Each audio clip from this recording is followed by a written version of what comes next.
Mis amigos, cuatro hechos en las últimas horas. Irán anunció que cerró el estrecho de Hormuz de nuevo. El Comando Central de Estados Unidos respondió que el estrecho está abierto y que el tráfico de barcos incluso aumentó hoy. 5 soldados de Israel cayeron en ataques de Hezbollah este fin de semana, 4 el viernes y uno más hoy. Y el ejército de Israel respondió en el sur del Líbano. Y el vicepresidente estadounidense Vance ya despegó hacia Suiza para comenzar la negociación que inicia mañana. Todo esto en el mismo día. Entonces vamos a empezar aquí para ver quién está diciendo la verdad sobre el estrecho de Hormuz, el régimen de los ayatolás o la Casa Blanca. Quédate conmigo que te voy a dar los números de ambos lados, directo desde Israel, directo desde donde todo sucede. Pero antes de empezar, solo quiero recordarles a los amigos y seguidores del canal que no se olviden de votar aquí en iBest, ¿vale? Voy a dejar el enlace fijado en los comentarios, en el primer comentario después de esta transmisión en vivo. Se me olvidó ponerlo aquí ahora en los comentarios, pero al final de la transmisión va a estar el enlace fijado. Así que para que no se te olvide, por eso estoy aquí para recordártelo. Gente, hay muchas cosas importantes en esta transmisión en vivo. No te vayas, porque el Líbano realmente se ha convertido en un problema serio para el lado estadounidense, que se rindió ante Irán y quiere llegar a un acuerdo de cualquier manera. Líbano realmente se volvió un problema serio. Ya vas a entender todo esto. Y antes, también necesito mencionar una palabra que todos aquí ya conocen, quienes conocen el canal desde hace tiempo, se llama niebla de guerra. Hoy hoy Irán y Estados Unidos afirman lo opuesto sobre el mismo estrecho de Hormuz. Tu tarea no es creer en el primer titular y mucho menos solo en el título, ¿vale? Porque hay dos cosas importantes ahí. Es sopesar ambos lados por las pruebas que muestra cada lado. Vamos aquí a los hechos, empezando por lo más fuerte. El alto mando militar de Irán, según los medios estatales, declaró hoy que el estrecho de Hormuz está cerrado. La Marina de la Guardia Revolucionaria advirtió a los barcos que no se acerquen porque pueden ser atacados, y el régimen llamó a esto el primer paso, porque todavía puede haber otra fase después de esta. Mira lo que dijeron, abro comillas, el estrecho está cerrado al tráfico de embarcaciones. Este es el primer paso en respuesta al incumplimiento del enemigo. Si la agresión continúa, ya hay nuevos pasos planeados. Él se está refiriendo aquí, gente, cierro comillas, al Líbano, ¿ok? Si continúa, tendremos nuevos pasos. Estamos hablando aquí directamente del Líbano. Pero también hay una letra pequeña en el propio comunicado que claro que la prensa no te va a mostrar, pero hay una letra bien pequeñita ahí que mucha gente termina pasando por alto. Por eso digo que hay que leer bien, gente. Hay que leer todo hasta el final. Si empezaste a leer, termínalo, ¿ok? Si agarraste la traducción equivocada, sáltala y ni la leas ni vale la pena. Porque cuando lees el texto de la Guardia Revolucionaria con calma, eso no es un bloqueo de todo el mundo. Necesitamos dejar esto muy claro, que eso está muy claro en la declaración. Ellos hablan de bloquear embarcaciones ligadas a Israel y a los que apoyan a Israel, o sea, embarcaciones estadounidenses y embarcaciones israelíes o empresas ligadas a Israel.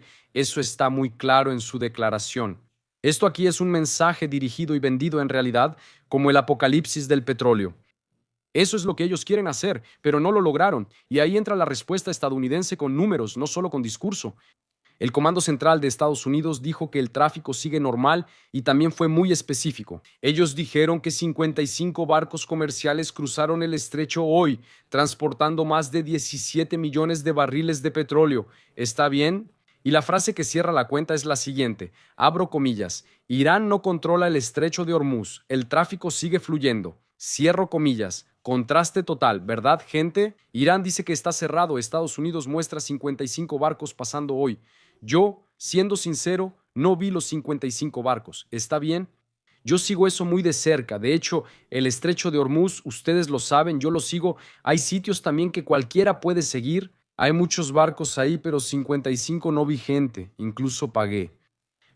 Hice la versión de pago de ese sitio que nos permite ver eso casi en tiempo real e incluso el time lapse hacia atrás y hacia adelante, ¿no? Para ver si pasó algo por ahí y yo no lo vi, ¿ok? Para quien preguntó si esas imágenes son del Líbano de hoy, gente. Imágenes del Líbano de hoy, no son imágenes antiguas. Es la respuesta por la caída de los soldados israelíes, la respuesta israelí en el sur del Líbano. Por ahora, no en Darre. Pero vamos a llegar al Líbano, vamos a terminar aquí la parte de Irán, ¿ok? Esta es la niebla de guerra del día que te mencioné y tiene dos señales que te ayudan a entender. Primero, solo en la última semana, Irán ganó más de $1.000 millones con el petróleo que salió precisamente por el estrecho de Hormuz. ¿Tú realmente cerrarías el conducto que te da 1.000 millones por semana? Dime, ¿de verdad lo cerrarías por completo? No, ¿verdad? Vas a cerrarlo para Israel, vas a cerrarlo para Estados Unidos, pero no vas a cerrarlo por completo, porque eso te da 1.000 millones por semana. Según la delegación que Irán envió a Suiza, también viene llena de gente de dinero, gente. La delegación que ya va en camino a Suiza, una parte ya llegó allá esta noche, el presidente del Banco Central y el viceministro de Petróleo iraní. Mira nada más a esa gente que está yendo a Suiza. ¿De verdad crees que van a cerrar el estrecho? Quien realmente cierra el estrecho no se sienta en la mesa con el ministro del Petróleo al lado, gente. Eso no pasa. El propio vicepresidente estadounidense también dijo lo siguiente, dijo que no ve pruebas de cierre, pero reconoció que las minas en el agua todavía pueden dificultar las rutas comerciales. O sea, fricción real. ¿Existe un bloqueo total? Tal vez, ¿ok? Tal vez porque no vi ese movimiento del que él está hablando aquí, ¿ok? Eso, gente, es público, ¿ok? Y tampoco se puede ocultar. Él puede mostrar eso en una hoja de cálculo, puede decírselo a la prensa para que todos lo crean, pero quien sigue el movimiento sabe que eso puede que no sea verdad. A menos que hayan pasado por ahí y apagado su transpondedor, no sé. Algo así pudo haber pasado, pero visualmente yo no vi esos 55 barcos. Bloqueo total tampoco es real, ¿ok? Pero hay un juez que no habla, solo reacciona. Es el mercado del petróleo. Ese es el verdadero juez. Allá en marzo, solo para recordarles, cuando el estrecho realmente estuvo cerrado en el punto más alto de la guerra, el precio del barril pasó de los $100, llegó a $121. ¿Se acuerdan de eso? Las bolsas de valores de Asia también se desplomaron en una de las mayores interrupciones que el mercado petrolero ya ha visto, porque por el estrecho pasa casi una quinta parte de todo el petróleo del mundo. Ahora, compáralo con hoy, ¿verdad? Irán volvió a gritar que cerraría el estrecho otra vez. El barril está alrededor de los $80 el Brent, prácticamente sin moverse, o sea, nadie realmente vio que esto sucediera, ¿verdad? Porque si se hubiera cerrado una vez más, el petróleo habría subido de nuevo hoy. Si el estrecho realmente estuviera bloqueado, el precio no estaría tranquilo, estaría en llamas en este mismo momento. Pero, como ya dije, el estrecho cerrado genera noticias, genera interés, genera likes y genera vistas. Entonces, periódicos de todo el mundo dijeron que el estrecho estaba cerrado. Y eso también te afecta directamente, ¿verdad? Incluso aquí desde lejos te afecta a gente porque el petróleo caro se convierte en combustible caro, se convierte en inflación, se convierte en comida más cara en los estantes. Por eso, todo el mundo observa este estrecho con cuidado y termina divulgando cosas que no son 100% verdad.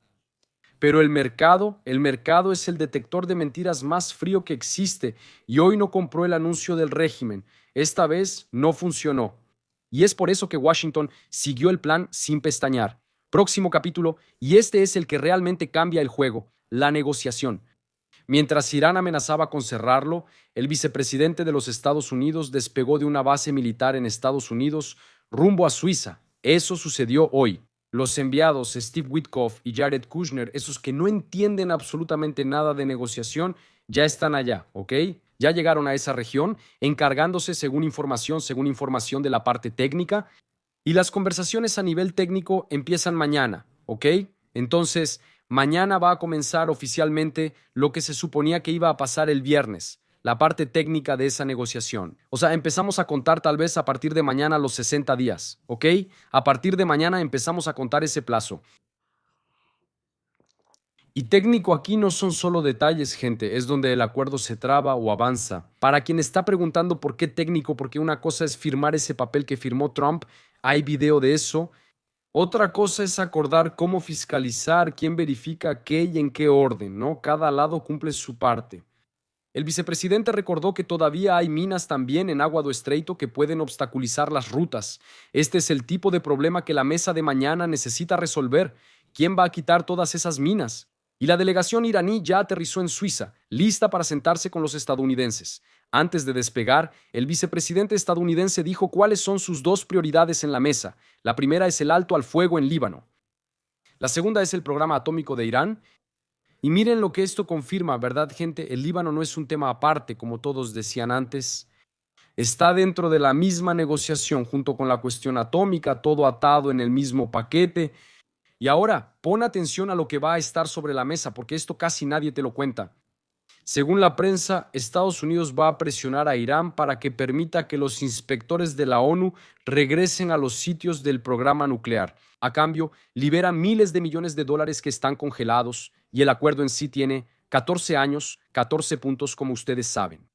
La línea central de todas ellas prácticamente es que Irán no va a desarrollar armas nucleares, lo cual se va a discutir allá por la mitad, entre la mitad y el final de las negociaciones. Y los otros puntos amarran el resto del tablero: la reapertura de Hormuz a la navegación comercial, la pausa en las operaciones militares en Líbano que ya está ocurriendo ahora, según información del ejército, ordenó que hubiera una pausa ahí en las operaciones, no retirada, pausa en las operaciones. Claro, todo dependerá de si Hezbollah dispara una vez más contra Israel o no, pero por ahora, pausa en las operaciones allá. Esa fue la información que acaba de salir aquí del lado de Israel, ¿ok? Hora local, para quien preguntó, es la 1:26 de la mañana, gente. Y el respeto a la soberanía libanesa. ¿Qué significa eso exactamente? No está muy claro, ¿verdad? Pero para mí está más claro que salgan de dentro del Líbano.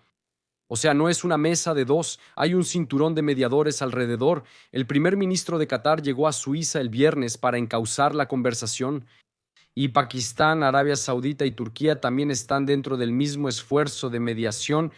Y también hay otra línea paralela, de la que he hablado poco. Mediadores de este mismo conflicto también deben reunirse en Egipto este domingo. O sea, Medio Oriente Medio está involucrado en mantener este acuerdo en pie, y cada uno tiene su propio motivo y su propio interés. Turquía y Egipto quieren estabilidad porque un conflicto prolongado desordena la economía de toda la región. Pakistán entra como un puente con el mundo musulmán y Qatar quiere aparecer una vez más como mediador que negocia la paz en Medio Oriente. Al menos quieren parecer uno de esos, ¿no? Le dieron un gran regalo a Trump, le dieron un avión a Trump, en fin. Pero eso no es soborno, todo está bien, ¿ok? Ellos pueden darle un avión a Trump. Me imagino si fuera Netanyahu quien hubiera recibido ese Boeing de Qatar. Imaginen a Netanyahu recibiendo un Boeing de Qatar, ya lo habrían arrestado hace mucho tiempo, ¿verdad, gente? Pero como es Trump, todo se puede. Vamos, gente, nadie ahí está haciendo caridad, tenemos que recordar eso, ¿ok? Cada quien defiende su propia frontera y su propio peso en la región. Y miren el detalle que revela el escepticismo de los propios iraníes. Cuando anunciaron el viaje de hoy, los medios estatales de Irán ya avisaron que no se espera mucho del encuentro. Eso quiere decir que el lado que va a negociar ya baja sus propias expectativas antes de sentarse a la mesa, y un asesor de alto rango del líder supremo de Irán dejó el mensaje económico en el aire. Abro comillas. Los estadounidenses entienden bien el lenguaje de la economía y del costo-beneficio. Mientras el acuerdo siga solo en el papel y no se aplique, el flujo de energía de Medio Oriente también se queda detenido. Cierro comillas. Irán está diciendo aquí que el petróleo de la región es rehén de la implementación del acuerdo. Es un chantaje económico disfrazado de observación. En medio de todo esto, Trump se metió en el asunto del estrecho a su manera. Hoy publicó que no se cobrarán tarifas de paso en el estrecho durante los 60 días del alto al fuego. Eso no es ninguna novedad, ¿verdad? Porque ya dijeron que durante 60 días no se va a cobrar nada. Y él continuó diciendo lo siguiente, y avisó que si algún día hay cobro, será por parte de Estados Unidos y en nombre de Estados Unidos. Fíjense cómo se está posicionando, gente. No habrá tarifas en el estrecho durante los 60 días ni después, a menos que se impongan, e impuestos por Estados Unidos, en caso de que el acuerdo no se complete, como pago por los servicios que prestamos como ángel de la guarda de los países de Medio Oriente. Cierro comillas. Eso es Trump hablando, gente, es Trump hablando. Trump está diciendo que quien garantiza el paso en ese estrecho soy yo y no Irán. Y entonces vino una respuesta relámpago del otro lado, ¿verdad? Y no vino de cualquiera, vino de un integrante de la delegación iraní que respondió en una sola línea. Él tomó la publicación de Trump, la volvió a publicar y escribió así arriba: va a haber tarifa y eso es definitivo. O sea, después de 60 días quien quiera pasar tiene que pagar, ¿está bien? Y él dijo que es definitivo. Eso fue aprobado allá en Irán hace mucho tiempo y Trump está hablando para su público como si realmente hubiera ganado esa historia del estrecho de Hormuz. Pero hay otro punto en el que ambos lados afirman lo contrario, ¿verdad? El mismo día. O sea, Trump afirma que no va a haber tarifa y este dice que sí va a haber tarifa. El iraní dice que el estrecho está cerrado, el otro dice que el estrecho está abierto. Yo creo que hasta aquí, gente, ya vale tu like en este video. Y si todavía no estás suscrito, Suscríbete y activa la campanita, porque una situación así se mueve en minutos, no en días. Entonces, volviendo al acuerdo, no viene solo con promesas, viene con dinero. Estados Unidos y Qatar están preparando la liberación de cerca de 6.000 millones de dólares congelados. En teoría, ese dinero servirá para comida allá en Irán, medicinas y bienes humanitarios. O comida. Comida en general, comidas y medicinas. Pero 4 fuentes iraníes de alto nivel describieron quién está mejor posicionado para quedarse con ese dinero que será liberado allá en Qatar, la Guardia Revolucionaria. La misma estructura que amenaza a los barcos en el estrecho de Hormuz es la que más gana si se levantan las sanciones. El brazo que aprieta el gatillo es el mismo que llena la caja, y no todos en Estados Unidos aceptaron ese acuerdo. ¿Saben quién también habló, gente? Miren quién habló. El expresidente Barack Hussein Obama criticó el acuerdo y dijo que Estados Unidos podría salir en una peor situación. Barack Obama hablando ahora en contra de Netanyahu. Finalmente apareció una declaración de Obama, ¿no? Porque él también hizo un mal acuerdo con Irán. Trump fue y lo canceló y ahora Trump firmó algo mucho peor de lo que hizo Obama. Y la crítica de los opositores al acuerdo es más o menos esa, que liberar miles de millones y aliviar sanciones. Al final fortalece al mismo régimen que Estados Unidos pasó meses intentando derrocar. Por otro lado, el gobierno de Trump presenta el acuerdo como una jugada que reabrió el estrecho de Hormuz y detuvo la guerra. Y yo aquí mantengo el equilibrio. Trato de mantener el equilibrio, amigos, porque este canal no te vende una versión fácil, ¿ok? No es fácil. Cada persona ahí defiende la interpretación que le conviene a su posición. Entonces aquí te di los dos lados. Y ahora, ¿verdad? Te toca a ti decidir cuál es el correcto. Vamos ahora con mi interpretación de la situación. De nuevo, para el movimiento de hoy, ¿ok? Irán anuncia que cierra el estrecho más importante del mundo y el Comando Central estadounidense muestra 55 barcos pasando el mismo día. Cuando un lado grita que está cerrado y el otro muestra la hoja de cálculo de barcos pasando, la primera reacción es darle la razón a Washington. Pero aguanta esa reacción porque el lado estadounidense también ya fue atrapado más de una vez diciendo cosas que no coincidían para nada con la realidad en el terreno. Entonces no te voy a presentar aquí ninguno de los dos lados como la verdad absoluta. Irán también exagera eso para parecer fuerte internamente, y Estados Unidos lo minimiza para proteger el acuerdo. La verdad real hoy en día está en ese punto nebuloso, ¿no? En la nebulosidad. Nadie sabe nada, gente.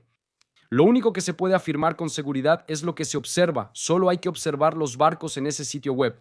Ellos siguen, algunos pasan, pero 55, 51, no lo sé, gente. Y el petróleo sigue tranquilo. Ese es el verdadero termómetro. Si el petróleo empieza a dispararse, es porque algo realmente está pasando en el estrecho. Lo demás de ambos lados son solo discursos, gente. Y hay algo ahí que muestra cómo ni siquiera Irán está en sintonía. Fíjense quién dice qué dentro del régimen.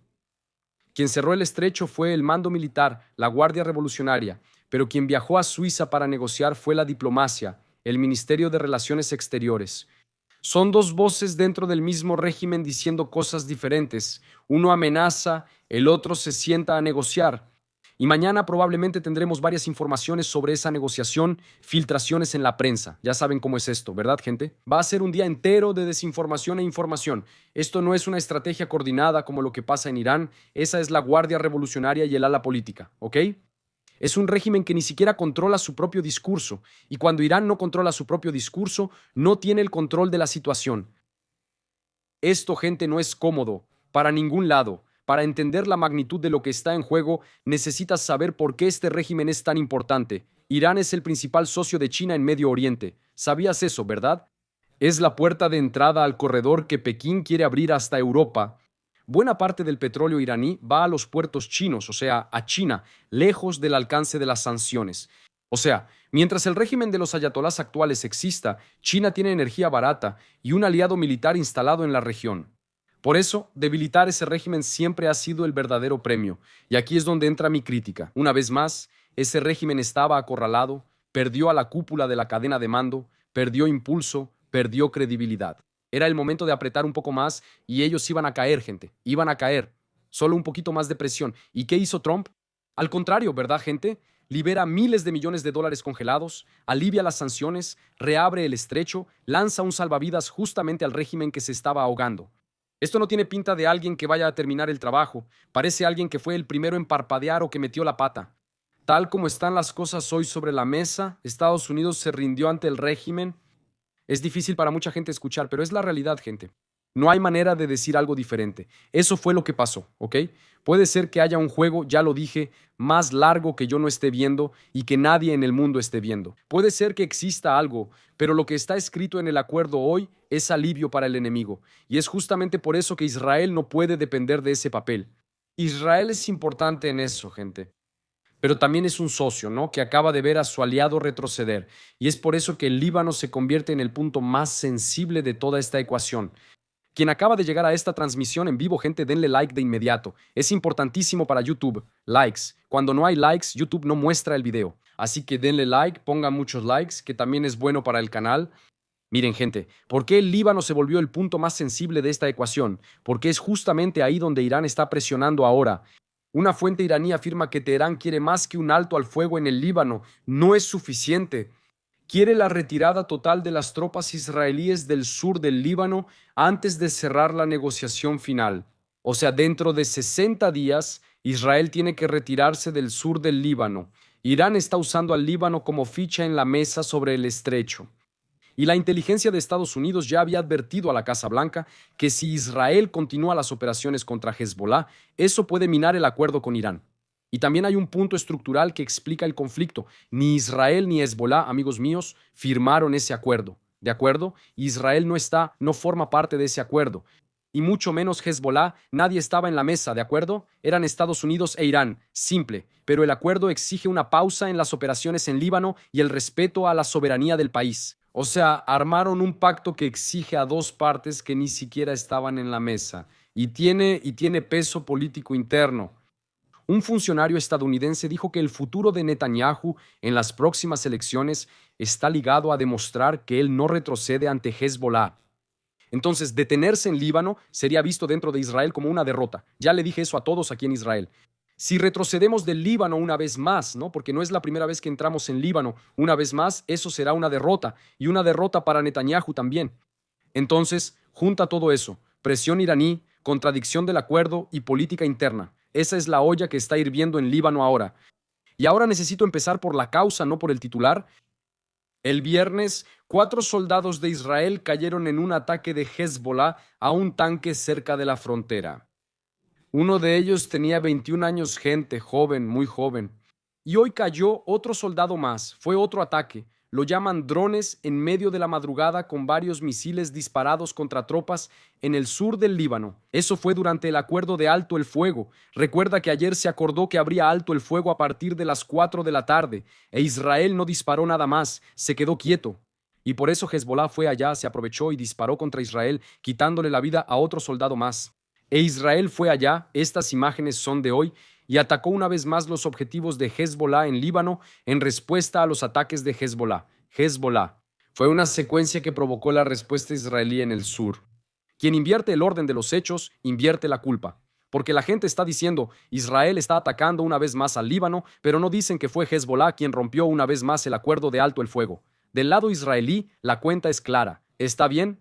Según una fuente política de alto nivel, después de una evaluación del jefe del Estado Mayor, ahora en la noche salió la orden de alto el fuego en el Líbano. O sea, esos ataques se detuvieron una vez más. Fue el propio Israel quien ordenó contener el fuego esta vez.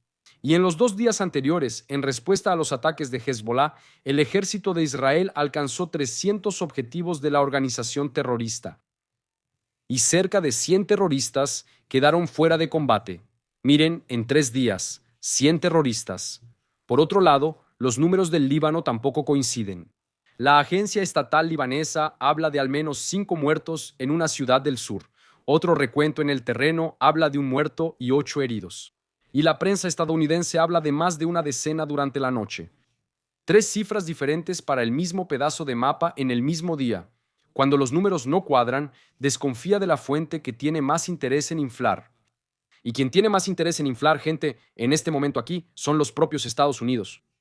Y el embajador de Israel en los Estados Unidos dejó clara su posición.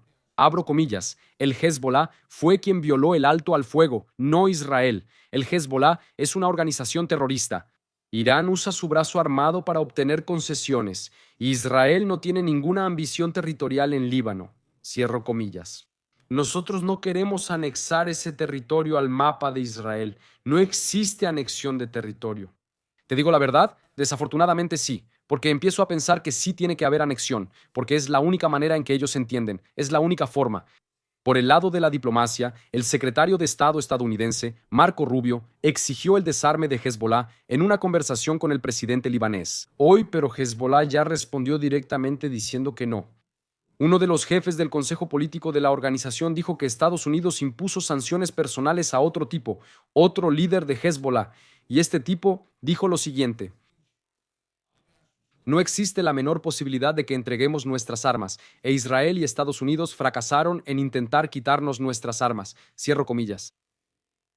Y el mismo terrorista también dio una advertencia. Dijo que, incluso si las acciones se detienen y la retirada comienza, alguien planea actuar contra la organización terrorista de una manera nueva. Miren, gente, ¿qué quiere decir con eso? Que aunque Israel se retire, alguien ya está intentando, ya está planeando actuar contra Hezbollah. Estamos hablando de Siria. ¿Recuerdan que Trump dijo que quería o quiere usar al presidente Jolani para luchar contra Hezbollah? Pues sí, ellos están muy conscientes de lo que está pasando allá, gente. Pero mira el estancamiento. Marco Rubio pide el desarme. Hezbollah dice que no va a entregar ninguna arma. Y este estancamiento es el que va a la mesa del 23 al 25 de junio en Washington, en otra ronda de negociaciones entre Israel y Líbano. Al mismo tiempo que ocurren negociaciones allá en Ginebra, Suiza, también hay negociaciones en Washington entre Israel y Líbano. Marco Rubio viaja al Golfo la próxima semana, pasando por Kuwait, Emiratos y Bahrein. Y aquí también hay una ironía que vale la pena mencionar. Los países del Golfo, vecinos árabes de Irán, son los que más temen el cierre del estrecho de Hormuz, porque su petróleo también pasa por ahí. El mundo islámico, ya lo dije, no es monolítico. El eje chiita de Teherán de un lado y los vecinos sunitas incómodos del otro. Por eso, el viaje de Marco Rubio en el Golfo no es protocolo, es conteo de votos. Y ahora la pregunta que lo cierra todo. ¿Israel permanece en Líbano? Permanecer en Líbano, gente, no es terquedad, es impedir que Hezbollah se rearme a escondidas. Y aquí probablemente te estés preguntando, seguramente los izquierdistas, ¿no? Pero ¿por qué Israel no sale de Líbano y termina de una vez con esta crisis? Si todo el problema es Líbano, sal de Líbano. Dale una oportunidad a la paz, ¿no? Dale una oportunidad a la paz y sal de Líbano. Yo te respondo aquí, mira, si Israel cede ante Irán ahora y sale de Líbano por la amenaza del estrecho de Hormuz, ¿cuál es el mensaje que recibe Irán con eso? Recuerda que Irán es una organización terrorista. ¿Cuál es el mensaje que ellos reciben? Que basta con cerrar el estrecho de Hormuz para que Israel retroceda. Y entonces al día siguiente, si eso pasa, ¿qué le impide a Irán amenazar con cerrar el estrecho de Hormuz? Para exigir que Israel salga de la franja de Gaza, por ejemplo, o para exigir que Israel salga de Judea y Samaria, que ustedes conocen como Cisjordania. Cada vez que Israel ceda, le va a enseñar al enemigo que vale la pena hacer eso y que es posible. Por eso, en Líbano no se puede ceder, de ninguna manera. Porque el otro lado lee eso, ese retroceso, como debilidad, y cuando ve debilidad, avanza. El acuerdo, ya lo dije, es solo papel. El hecho consumado en el terreno es la realidad. Y lo remarco aquí, gente, esto es solo mi interpretación, ¿de acuerdo? Tú lo piensas, tú decides, tú formas tu propia opinión y déjala aquí en los comentarios. ¿Qué opinas de todo esto? ¿Crees que Israel realmente debe salir del Líbano? ¿Debe salir del Líbano? Porque si hace eso, Irán descubrió el arma, el secreto, el truco, ¿no? Cierra el estrecho de Hormuz y así todo el mundo presiona a Israel para que haga alguna concesión. En poco tiempo van a decir, todos tienen que salir de Israel si no cerramos el estrecho de Hormuz. ¿Ya pensaste en eso? ¿Ya pensaste que eso puede ser una realidad? Eso puede pasar, gente. Si cedemos en Líbano es el siguiente paso. Entonces, domingo, hoy no, aquí en Israel ya es domingo, la ronda técnica en Suiza. Solo para concluir aquí, si la mesa avanza, el ruido de Hormuz se calma, si se traba el estrecho, vuelve la presión. Y del 23 al 25 de junio, la ronda Israel y Líbano en Washington y el reloj de los 60 días del acuerdo, que es el plazo real que importa. Entonces, antes hay 3 escenarios para que los tengan en mente, gente. Escenario 1 es lo que va a pasar mañana. Escenario 2 es lo que va a pasar entre Israel y Líbano. Y el escenario 3, el más peligroso, si Líbano rompe el alto al fuego, Irán usa eso como pretexto y la próxima fase militar comienza. Hoy creo que el escenario más probable va a ser ese. Es Líbano, gente. Irán sigue presionando y va a seguir presionando. Y yo estoy aquí siguiendo cada publicación, cada noticia, cada declaración y cada cosa que llega allá en Suiza, ¿verdad? Para poder intentar inclinar un poco la balanza a su favor y trayendo aquí en tiempo real para ustedes noticias directo de la fuente y frescas. ¿Verdad, gente? Probablemente despertaste hoy con esa noticia del estrecho de Hormuz y dejé muy claro aquí en esta transmisión en vivo que esa historia no es 100% verdadera. Mis amigos, esta es la transmisión en vivo de ahora. Si pasa algo grave en Medio Oriente, regreso en cualquier momento y probablemente mañana regreso en el horario de siempre, a las 6 de la mañana en Brasil, con información directa de la fuente. ¿Por qué a las 6 de la mañana en Brasil? Porque aquí ya es mediodía y muchas cosas han pasado hasta el mediodía, mientras ustedes todavía estaban durmiendo. ¿De acuerdo? Entonces regreso mañana con más información. Un abrazo y un beso en el corazón de todos los amigos de Israel. Un beso para los mortadelas también. Un abrazo y hasta el próximo video.